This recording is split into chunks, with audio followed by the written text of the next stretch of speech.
Todo hombre puede ser, si se lo propone, escultor de su propio cerebro. Bienvenidos a este video en donde hablaremos sobre el aprendizaje y el cerebro. Bueno, yo les vengo a hablar de la neurociencia. La neurociencia inicia a comienzos de los años 60, en el siglo XX, debido a que se dieron grandes pasos en el estudio del cerebro, ya que implementaron avances tecnológicos donde se desarrollaban escáneres para saber cómo era y cómo funcionaba este órgano.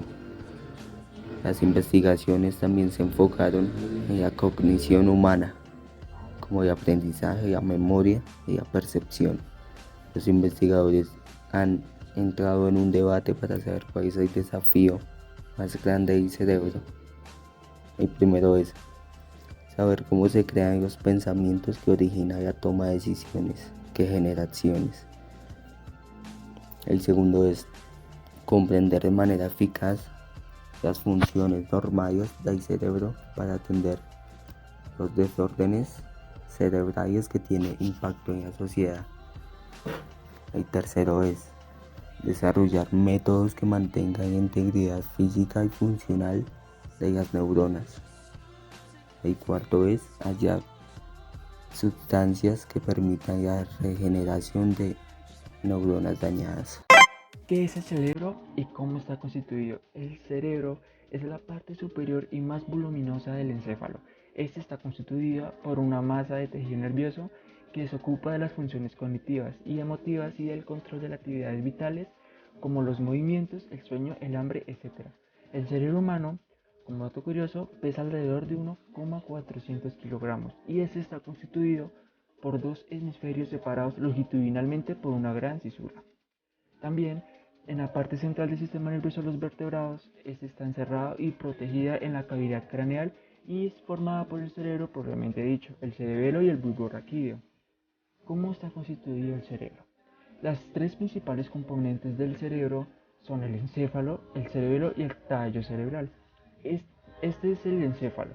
La corteza cerebral es la porción extrema del encéfalo, también llamada como materia gris. Este genera los pensamientos intelectuales más complejos y controla los movimientos corporales. Estados emocionales que inciden en el aprendizaje. Las emociones desagradables como la ira, la tristeza, la depresión, la ansiedad, entre otras similares, inciden en el aprendizaje. Biológicamente se sabe que la corteza prefrontal ejecuta la memoria activa y el recuerdo. Las emociones intensas, buenas y malas, alteran la capacidad de atención. Un nivel moderado de inquietud puede mantenerte alerta y mejorar tu rendimiento, pero de lo contrario, si esta es extrema, puede entorpecer la concentración y la capacidad de retener en la mente información que estás intentando aprender. Como, como una pregunta se nos puede decir, ¿es necesario emocionarse para aprender? Factores de enriquecimiento estratégico para el aula.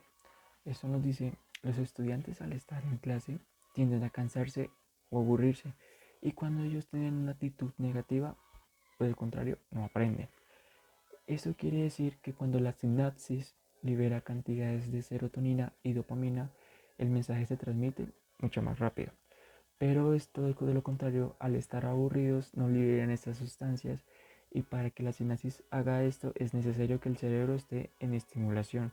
Un ejemplo claro es al estar en clase es necesario que el maestro estimule el cerebro de sus alumnos realizando diferentes actividades como el estiramiento del cuerpo, trabajar en equipo o una pequeña dinámica que motive a los estudiantes.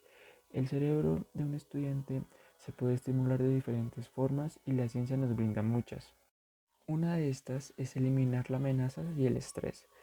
Al sentirse amenazado, el cerebro reacciona a gran velocidad con mecanismos de defensa que son apropiados para defenderse pero no para aprender.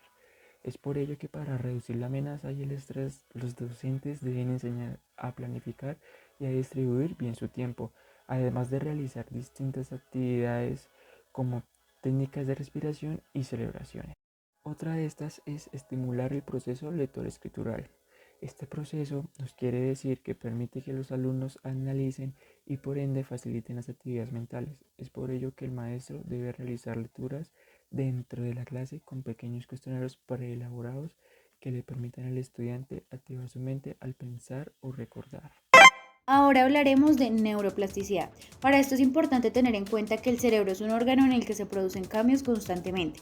En un mundo cada vez más cambiante, la capacidad de adaptarnos rápidamente a las nuevas reglas del juego puede ser un factor determinante en nuestra trayectoria vital. Uno de los cambios que se puede producir es a nivel químico. Estamos hablando de los neurotransmisores, que son agentes químicos que viajan de una neurona a la siguiente para transmitir un impulso nervioso. En función de qué tipo de neurotransmisor esté actuando en nosotros, tendremos una serie de sensaciones, ya sean agradables o desagradables. Por ejemplo, la dopamina, que está relacionada con los circuitos de recompensa cerebral.